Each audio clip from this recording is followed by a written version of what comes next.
Welcome to the Inside the Boards podcast, the podcast dedicated to helping you learn to think like a question writer so you can study smarter, not harder, and succeed in medical school. And now here's your host, Patrick Beeman. All right, sir, welcome to the Inside the Boards podcast. This is our Addiction 101 series for medical students. We very much appreciate you taking the time. For those of you who do not know, Dr. Gabor Mate, when it comes to being a doctor, he's an OG, as they say. You have a very illustrious... An old guy. What's that? An old guy. An old guy, is that what you mean? Yeah. I am an old guy. Well, I think Original Gangsta is the actual acronym, but... I like that better, thanks. So, you're an OG, Dr. Maté. After teaching literature for a bit, you went to the University of British Columbia for medical school, and you also did a family practice residency there. And then... you went on to practice a little bit palliative care. Sounds like you delivered a few babies. I'm an OBGYN by training. Yeah. And you, especially relevant for this particular series, served patients suffering from addiction in Vancouver, where you've spent your career as a physician. You're the author of multiple best-selling books and good reads, I'll add. Scattered, How Attention Deficit Disorder Originates and What You Can Do About It. And these are the American titles. When the Body Says No, Exploring the Stress Disease Connection.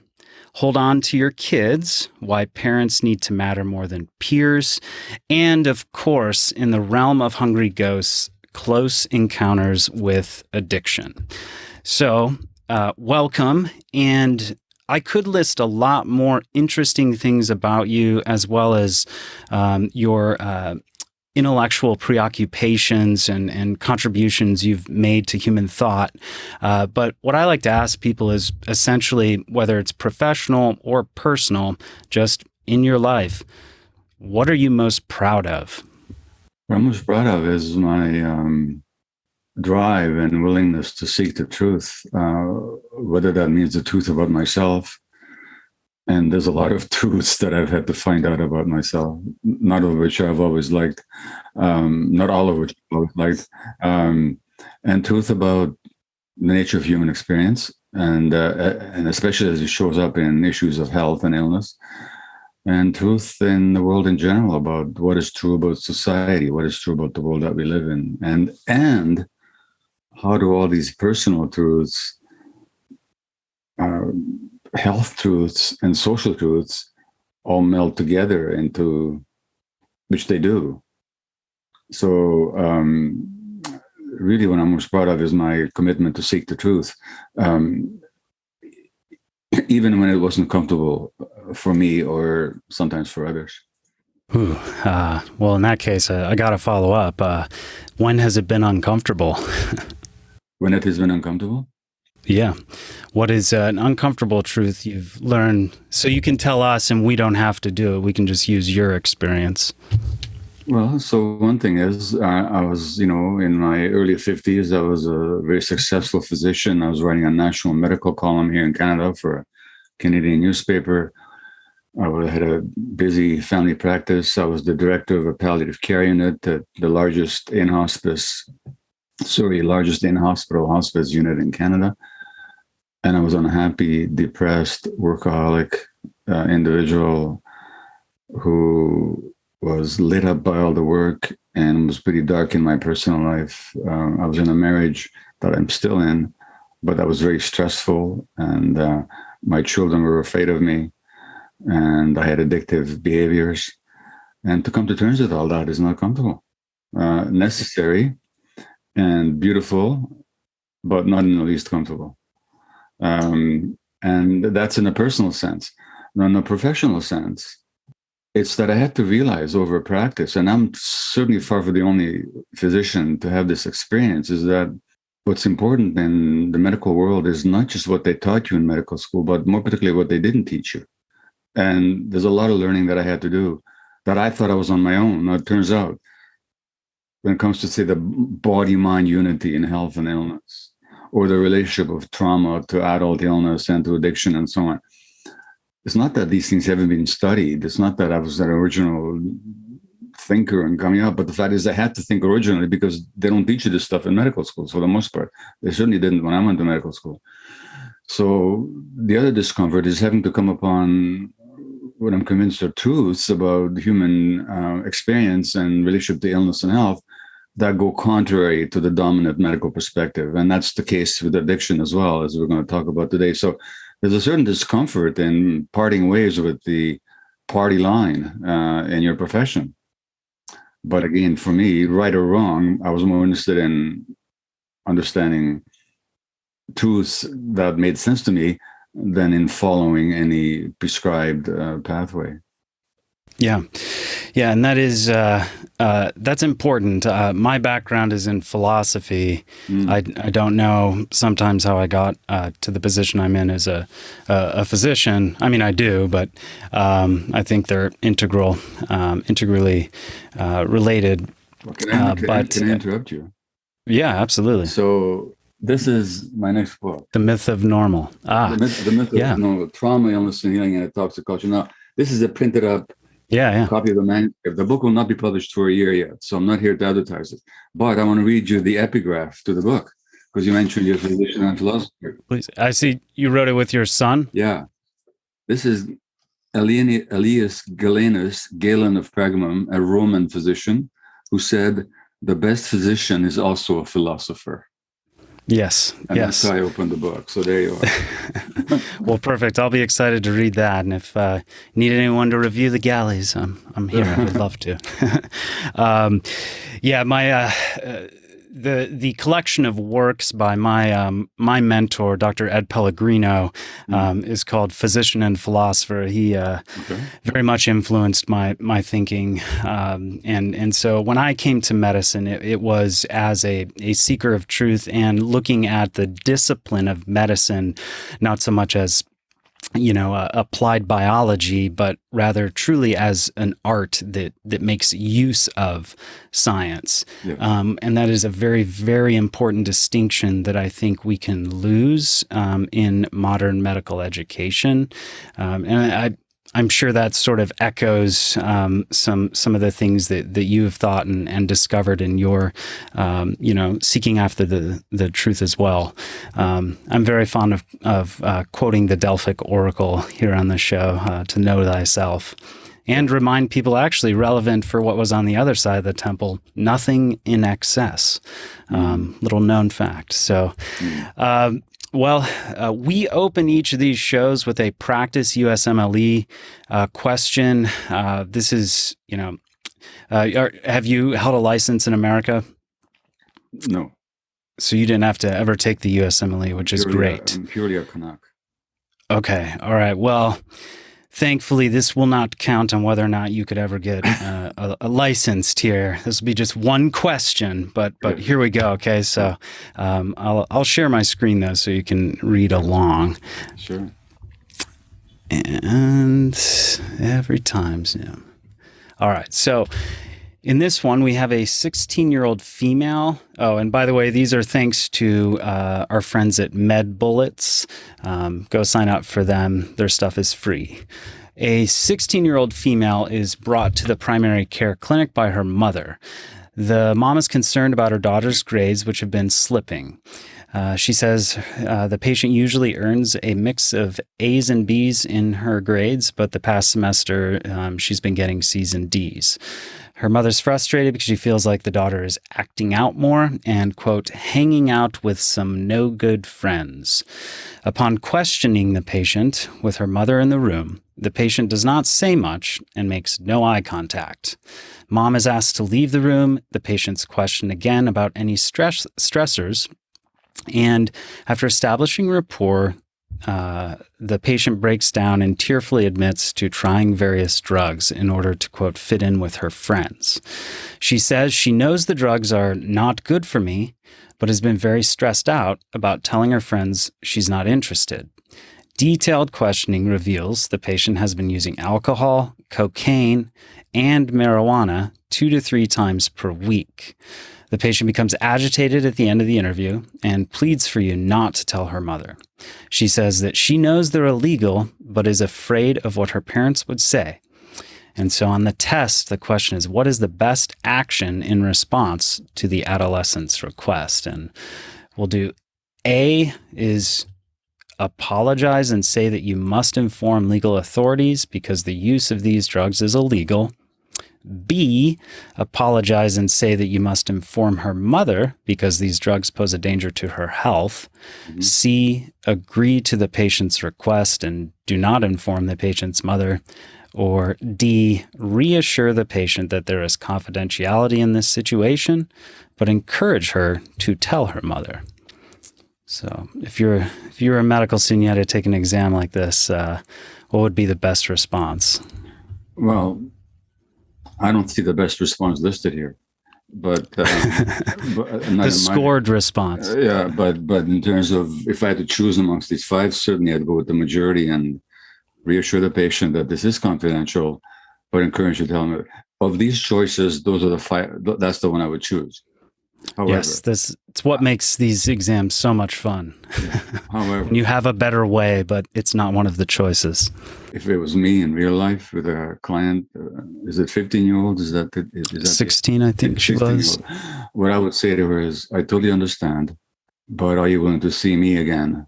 As long as we agree that it's completely confidential, as long as you want it that way. In other words, I would invite a return visit with the understanding. I wouldn't encourage her to do anything at this point. I would simply ask her, why? Are you willing to come back and see me again? Do you perceive a problem that you want help with? And would you like me to help you provide it with that help? I'd begin with that. That's the first opening. And then sorry, go ahead. Yeah, so this question is mainly a confidentiality question or legality question for the Tarasov decision, which outlines some reasons why it's ethically acceptable to break confidentiality. I would not break confidentiality. And when it's not. But if you like, I'll give you what I think of this case. Absolutely. Okay, so first of all, we've learned a lot already here. Yes. One is this girl does not have a healthy relationship with her parents. If she did, none of this would be happening. Yeah. In other words, this may be a normal situation in our culture, but that's because our norm has become so denatured. So what happens in this culture is that children are far more connected to their peers than they should be. Now, children have this need for attachment, to connect with somebody. And that's just a biological drive. It's actually built into our brains, as we know. But nothing in the child's brain tells her who to connect with. It's the job of the culture to provide the child with the appropriate attachments. And in human evolution, those appropriate attachments for hundreds of thousands of years was the father, the mother, the extended family, the tribe, and the clan. So children had multiple adult people to attach to. Now, in our culture, for all kinds of reasons I won't go into, the extended family is being really eroded. Community is gone. People are more and more isolated. The nuclear family itself is under assault. I mean, there's about a 40% divorce rate. So that children's natural attachments, which are the healthy adults, are less and less around. Now, the child's need to attach hasn't gone away. It's like a duckling that hatches from the egg. It imprints on the mother duck. If the mother duck is there, will it imprint on a toy or a dog if the mother duck is not there? Because the duck's brain is programmed to attach. So is the child's. In our culture, given that the adults are not around, from an early age on, children become attached to their peers. And now you have immature creatures affecting and influencing each of those development inordinately. I'm not talking about should kids have friends or not.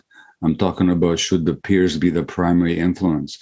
When peers become the primary influence, it always represents a loss of the natural attachments to the nurturing adults in your life.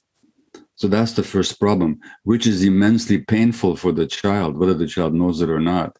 Hence, the need to use drugs and to hang out with peers. So what we're looking at here is a broad familiarity issue. And if it was me dealing with this question, I would do 2 things, actually. I would invite this young woman to come back and see me confidentially. And I would invite the mother to come back and see me. And I would talk to the mother, not about anything that the child shared confidentially, but about the situation in the family that has this kid so alienated from the parents that she has to look for peer attachments and to fill the void of connection in her life. And in other words, I would work with this family to rebuild that healthy attachment between the parents and the child without blaming the parents, because it's not their individual fault. This is a broad social phenomena, and we're seeing it all over the place. And it's the subject of one of the books that you mentioned, Hold On to Your Kids. It's not that I want to advertise my books. It's just that I write the books about the things I care about. So that's how I would see this. That's great. Yes, and I picked this question because I was hoping you would allude to this, because I thought it was very relevant. There are many cultural issues just broadly and within our own profession that would make something like that difficult. But, a pretty decent proportion of medical students listen to one of these Inside the Boards podcasts. And, our hope is that by providing perspectives that are not just simply about what you're supposed to know to take exams, that eventually, when you guys become, the leaders in healthcare, the convictions you learn throughout your time listening to this podcast while you're going through med school and in residency will help you retain some of the idealism that seems to get trained out of us as we become more mature in our. Well, let me tell you two things that I found out in researching my next book. Yeah. One is that there's been studies that have shown that medical students' highest empathy level is at the beginning of their training. And after that, it erodes. Yep. Well, there's got to be a reason for that. Number one. Number two, I suppose you know what telomeres are, the telomeres. Mm-hmm. Telomeres being these DNA structures at the end of our chromosomes, the length of which denote health, and the more stress, and as we age, the shorter they get. The more inflammation there is, the more chance of malignancy, the more biologically aged you are, so on and so forth. Medical students' telomeres have been studied, and in a year, they fray much more rapidly than those of age-related cohorts. And this is a function of medical training, the stress that medical students are under. And so when people are stressed, they really have trouble looking at the larger picture, and they lose empathy. Yep. And they really just want to toe the line so that we can get through and get the exam. This is not a moral fault of any physician or certainly of medical students, but it's an unfortunate fact of medical life. Yeah, it's an unhealthy part of our own culture and what we perpetuate, which and we should. Medicine's a moral community. And we, I think, are failing in some important aspects that have been written into our codes of ethics since Hippocrates about, sharing the knowledge to anyone who wants to learn this art, and in that, most definitely. So, well, why did you end up gravitating towards serving patients with addiction? Did that happen during medical training or subsequently? Well, right after I finished my internship, which is in Montreal, I came back to Vancouver where I live. Now, what your listeners need to know is that the downtown east side of Vancouver, the DTES, as it's called, is North America's most concentrated area of drug use. Vancouver is a port city with a fairly mild climate, so people gravitate here, easy ingress of drugs from all over the world. Very poor area, the downtown east side is a huge drug using community. We have more people using in a few square block radius, ingesting, inhaling, injecting drugs than anywhere else in North America. So it's a benighted poor area. 30% of the clients down there that I had when I was working down there are First Nations, Indigenous Canadians, who make up 5% of the population, make up 30% of the downtown east side population, and 30% of our jail population. 5% of the general population. Why? Because they're the most traumatized segment of Canadian society for reasons I could go into. But as many of you may have heard the news, for example, within the last few months, they found thousands of dead bodies of Native children outside residential schools where our indigenous population was forced to send their kids for over 100 years. So it's a horrendous history, and it's a horrendous situation in the present as well. Yeah. So that's the downtown east side. And when I finished my internship in Montreal, the first job I got was at a clinic in the downtown east side. Yeah. And I worked there for 6 months. And I just loved the people down there. And I always knew I was going to end up working back there. But I wasn't ready to do it then. I went the usual route. I established my family practice, delivered 1,000 babies, ended up working in palliative care, looked after people at every moment from birth till death, got a broad experience in general practice, looked after families multi-generationally. And after 20 years, when all of a sudden I get this phone call, would you like to come and work in the downtown east side at this rat-infested, cockroach United hotel? I said, sure. When do I start? Sign me up. Sign me up. And so then I did that for 12 more years.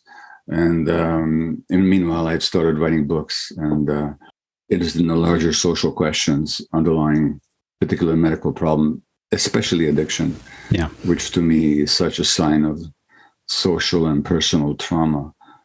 And it's and that's been so little recognized in the medical profession and in the medical understanding of addiction that both on the personal level, I just wanted to make a change and make a difference. And on a general level, I wanted to get this information out to as many people as possible. So that's how I ended up working with this addicted population. And I have to say also, I recognized myself in them.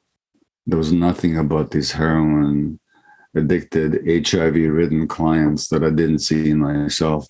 I've never been a substance user, but boy, I've had addictive behaviors. And it was very comfortable being amongst people with whose energy I could really resonate. Yeah, I agree, actually. So like I said, I'm an obstetrician. I graduated residency in 2014. And last year, 2020, I started working in an opioid treatment program where we provide methadone and buprenorphine. My particular community is absolutely devastated by the opioid epidemic. We had I think 140 people in our city die last year, which was a big deal. And I've always got along with these patients, but now that I'm actually specifically working with them in the context of their addiction, it's a few things. And I'm going to keep saying this throughout this series. Is number one, it's renewed my love for being a doctor. It's been incredibly humbling for me. It's been enraging at times to hear the stories of how poorly these suffering human beings are treated. And it's been amazing to me, how easy it is, if you will, to be a good doctor in the sense that, frankly, excuse my language, don't be a dick. That is a good way to summarize it. And you will win these people over and, give them hope. It's like, it's not that hard. No, and they're lovable, aren't they? Yeah, absolutely. Absolutely. And because they're so authentic. It's funny, like they cheat and they lie and they manipulate. I've had my cell phone stolen off my desk, Yeah. One of my favorite patients. But for all their manipulation and cheating and lying, which they have to do to survive in the world that we've created for them. Right. They're authentically themselves. They don't pretend to be anybody else. Yeah. Well, when this guy, I recount the story in the book in Hungry Ghosts, when I caught this guy stealing my cell phone, he said, "Well, what am I supposed to do, Doc? I'm an addict." Yeah. like there's no pretense, and so. You went with him to the pawn shop, right? Yeah, we ended up going to the pawn shop together, getting the cell phone back. Within 10 minutes of him leaving the office, my cell phone was already in the pawn shop. Yeah, and it makes you thankful too, like grateful that you don't suffer from this. Certainly, like me, I can't imagine having to deal with like an opiate addiction. It takes the light out of people's eyes. And on that note, why the term hungry ghost? So it's a concept I was familiar with, but I hadn't thought of it as a book title. But in the Buddhist realm, I'm not a practicing Buddhist, but I've dabbled in. I'm more than dabbled. I've read about it, and I've meditated. And anyway, in the Buddhist realm, in particularly Tibetan Buddhist realm, I think there are 6 realms of existence. There's the hell realm of unbearable emotions, rage, terror. That's the hell realm. There's the ordinary human realm, which is our normal selves. There's the animal realm, which is our lusts and our id and our biological drives. There's the God realm of spiritual realization. There are other realms, but one of the realms is the hungry ghost realm. And in the hungry ghost realm, the creatures are depicted as beings with large empty bellies, small scrawny necks, tiny mouths, so they can never get enough sustenance. The big bellies can never get filled. So they're forever haunting their lives, wanting to fill from the outside this insatiable hollowness that they carry inside. That's the realm of addiction. Always trying to get something from the outside to deal with that unbearable emptiness on the inside. And my contention is, metaphorically speaking, and by the way, it's not like you're in one realm or the other all the time. We can all cycle through all the 6 realms. Yeah. Maybe even in the same day. Yeah. I mean, I've been in the hell realm and in the ghost realm and the human realm, the animal realm, all on the same day. But my contention is that people are driven into the hungry ghost realm to escape the hell realm of unbearable emotions. Yeah. In other words, it's trauma driven. That's my understanding is. And contrary to the mainstream medical view, I don't think we're dealing with a brain disease. And I don't think we're dealing with at least of all, are we dealing with a genetic brain disease? And we can talk about all that, but I actually think it originates in unbearable emotions that people try and soothe through addictive behaviors, including substances, but not exclusively substances. Now, are you willing to say that categorically or make the distinction, just so I understand you, that it's not like, I will agree. I sort of think that the medical view of just disease in general, and in particular for addiction as a disease, is reductionistic, or reductionist. And I mean, we know a lot about the science, the neurobiology. It's funny. Yesterday, I interviewed Nora Volkov from NIDA. I know, and Dr. Volkov, to my mind, knows so much and understands so little. in my humble opinion. Yeah. I mean, I've learned a lot from her. She's done amazing work. Yes. Brilliant work. At the same time, I don't think her model of addiction really understands human beings. Yeah. Interesting. We definitely have to get you two in the ring. That would be a very exciting conversation. I'd love to engage with her sometime. Yeah. I'm so grateful for her work, and I cite her all the time. Yes. But at the same time, I think it's limited. Yes.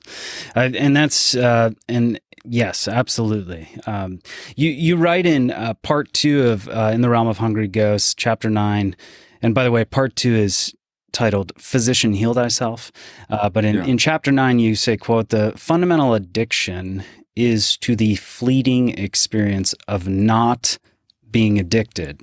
The addict craves the absence of the craving state. And for a brief moment, he's liberated from emptiness, from boredom, from lack of meaning, from yearning, from being driven, or from pain. He is free.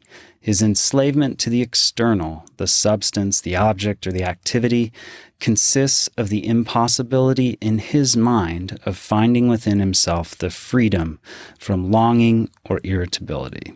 So how does one, as a physician or physician in training, help move a patient toward thinking such internal freedom is then possible, to instill hope that addresses this craving, this hopeless craving state?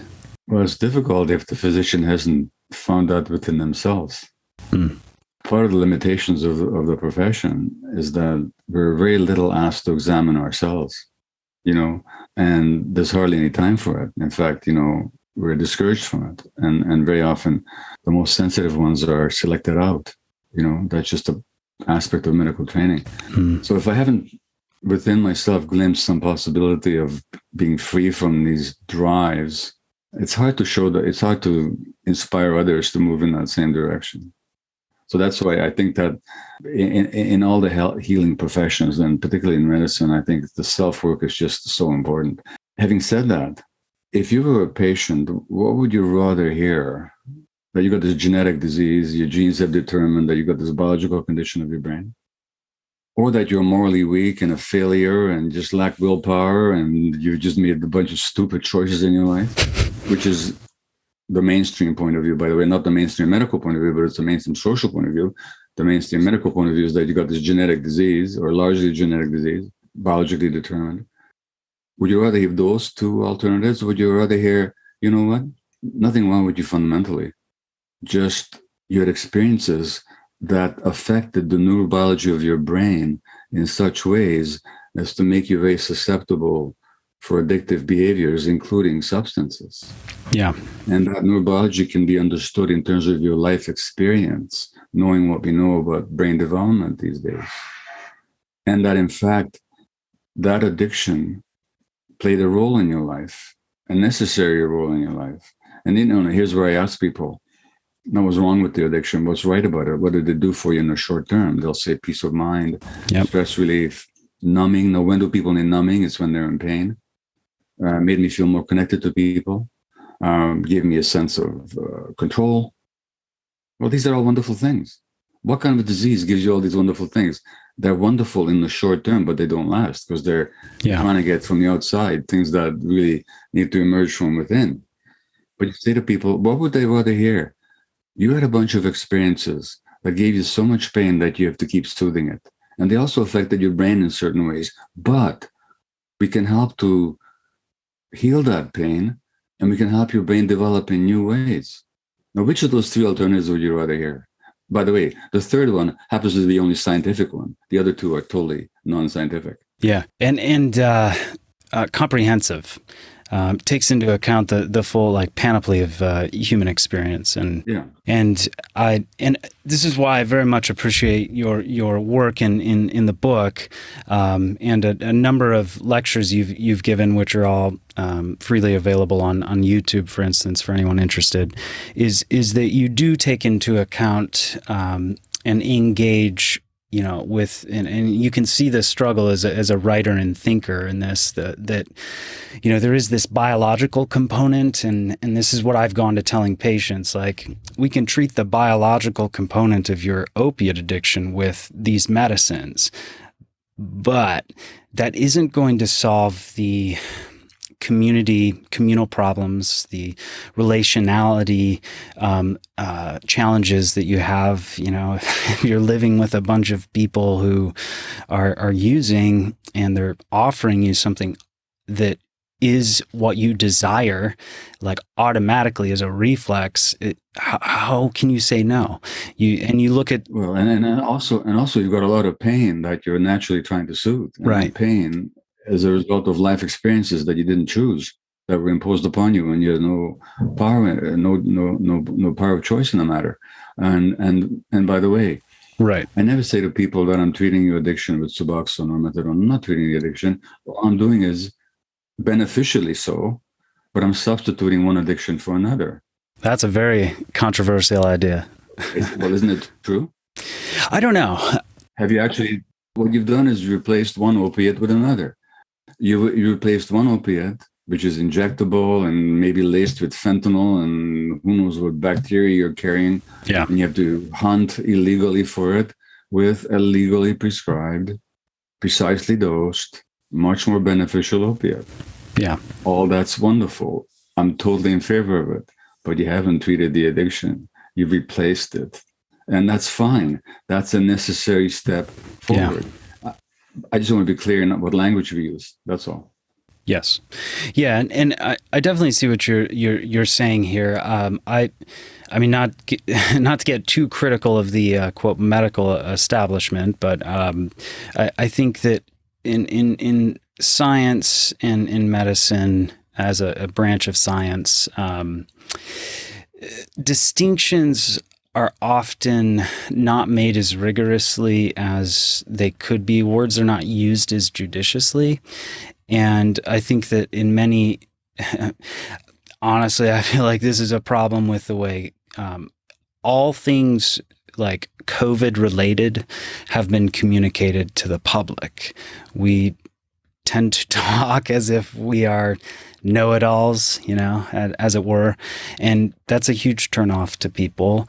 But we also don't make, important distinctions just in general that can be helpful to people who don't have a medical training, a lens through which to think about many things. What I would say to people is, I'm going to give you a substance that's easy to use, will not do you harm, will be very hard to get off, but it's a whole lot better than you scrounging the streets for your next hit of heroin or fentanyl. Yeah, absolutely. Then that'll give us respite to go to work on all the issues that made you addicted in the first place. And it might make it easier for you to hold down a job, get housing, stay in relationships. It's all wonderful. But the fundamental treatment has to get at the causes of your addiction, not just at the manifestations of it. Another way to say that is that as physicians, we really need to treat the whole person. Because I think that is empirically obvious, almost a truism. But there does seem to be somewhat of an antagonism in medicine. On one end, there are people who will take the idea of you're replacing one addiction for another and say, therefore, methadone, buprenorphine, these things should not be given to people. I'll be honest, my psychiatrist wife has a leaning this way. Not quite, but there's a tension there. Really? Would you rather have people use heroin in the streets? Well, I mean, these are debates we go back and forth. Sure. But then on the other side, you have people who will say that the entire solution seems to be with what we can provide via prescription or dispensing from a pharmacy. But there is a place for, it seems to me, by evidence of people who've gotten better, that I have seen get better truly over the last year and a half even. And that is that there's a fundamental change in their being, their person, like an ontological metamorphosis that often involves a changing relationships, the medicine enabling them to change or see that a relationship that they're in is chronically traumatic, or to re-engage a spiritual practice that they still believe, but they're living outside of. And psychologically, I'm pretty convinced if you are born into a community of belief, as long as that belief is healthy, it's near impossible to be a healthy human being and ignore your origins, essentially. Well, absolutely. And look, from a practical point of view, scrounging for heroin is dangerous. Mm-hmm. It's very stressful. It's all consuming. That's all you can think about. It deprives time and energy from personal relationships, from any useful work very often. So if somebody takes Suboxone twice a day, they don't have to spend their time trying to meet some desperate need without which they go through terrible withdrawal. So for me, it's not a debate in any sense at all. Sure. Except I would say it doesn't end there. It begins there. It doesn't end there. Yeah, that's a good way to put it. Well, can you speak to that? What's an example in your mind of a patient that you're just proud of, like a story that just has a beautiful ending? Well, one, I can mention a couple, but one just very recent one. So there's a film made about my work called The Wisdom of Trauma. Oh, really? I didn't know that. Yeah, well, I know it's been seen by about 5 million people internationally. It was aired in June and then again last week. And there's a way to get to it. But the point is, along with this, and much of it is about addiction, actually. It's called The Wisdom of Trauma. You can Google it. But along with showing the film, we did a bunch of interviews, including we did a wonderful interview with a group of physicians about the stress of being a physician. Every medical person should see that one. Yeah. But one of the interviews I did was on addiction and trauma, and I spoke with number of people, including physicians, but also a former patient of mine from the Downtown East Side. His name is Guy Felicelli. And when I met Guy, he was like injecting several times a day. He was having abscesses and all manner of diseases. He was clearly ADHD. I happen to be particularly good at picking that up because I've been diagnosed with it myself. So I just like takes one to know one. He was using cocaine. I put him on Ritalin when he was a drug user, and that helped him think and calm down. Yeah. Well, I left the downtown east side before he did, but he was in his interview. He said that I was the first one who would ever ask him about his childhood. And when I asked him about his childhood, he just started crying. Yeah. I didn't recall this, but he did. And subsequently, he got treatment for his trauma, treatment for his ADHD. He's now married with 3 kids. He's working in helping rehabilitate people. He's a very effective, happy guy. When I met him, he was like a downtrodden street dweller. Now I did play a role. I don't take credit for his transformation. Yeah. But it did open some things up for him. And this is what strikes me, is how often I spoke with people who had serious substance addictions. And by the way, I think our discussion of addiction is incomplete if we only talk about substances. That's maybe a whole other issue. And this is some of my differences with... It is. Yeah, because this is where my differences with Dr. Volkov would show up. But with all these people who are abjectly dependent on substances and they get hepatitis C and HIV and abscesses of the spine and the brain and the joints and the tissues, nobody had ever asked about their childhood. Virtually nobody, until they came to my office, which is extraordinary.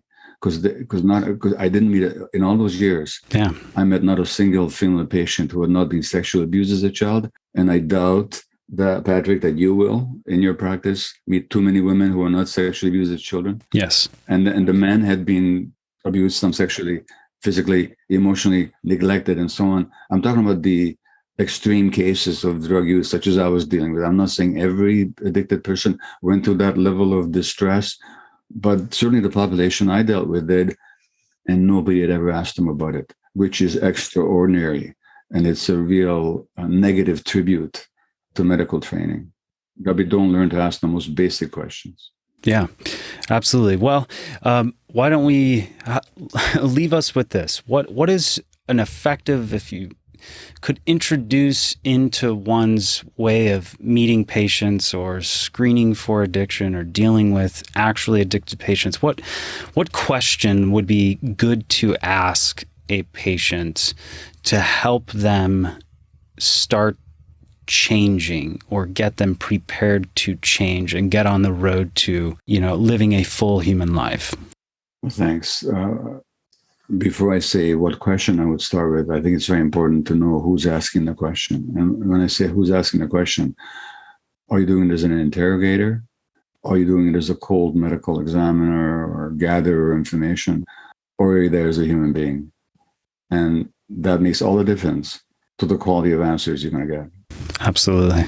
And the more we hide behind our white coats and stethoscopes, and the more we are identified with our role as the professional, the less human contact you can expect with these people who've been hurt so much in their lives. Who are they hurt by?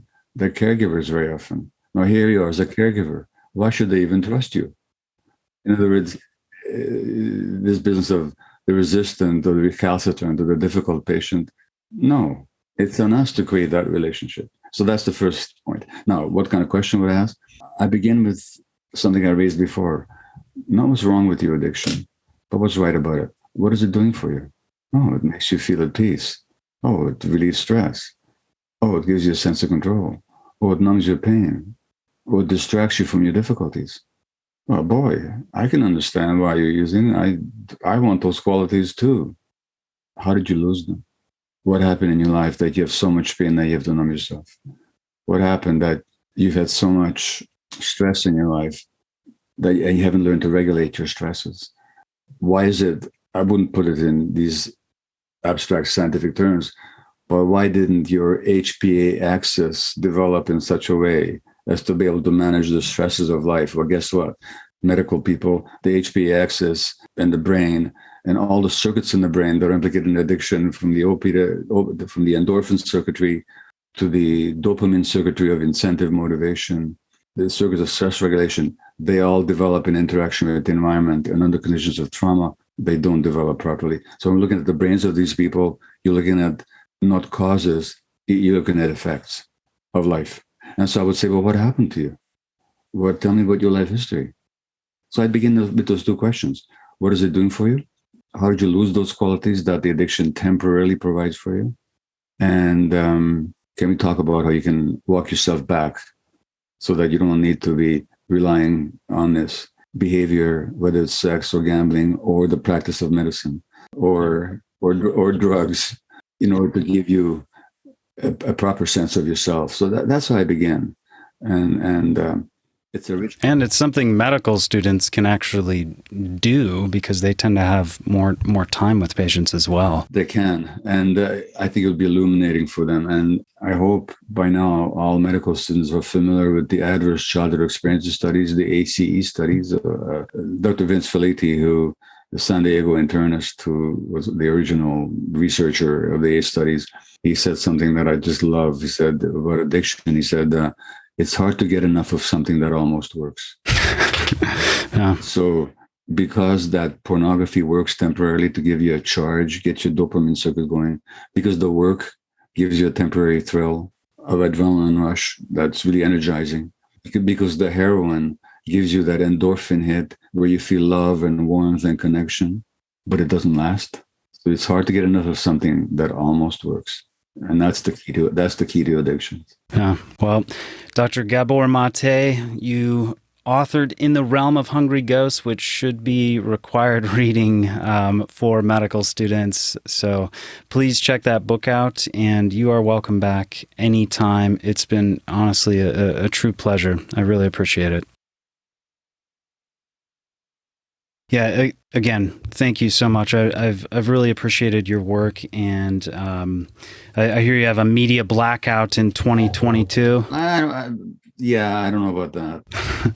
Stephanie's pretty good at screening, keeping your schedule on. Stephanie's fierce, but you know what? I'm happy to come back and talk with you anytime you want. Really? I would love that if... Oh, yeah. There's so much more we could talk about. Oh, yeah. Absolutely. All right, keep up the work. I'm excited about the next book, too. Yeah, well, thank you. I'll tell you, I didn't know whether I would finish it or it would finish me, but it was big. You know, it's a huge subject. But anyway, it's done. I'm very happy with it. It'll be out next September.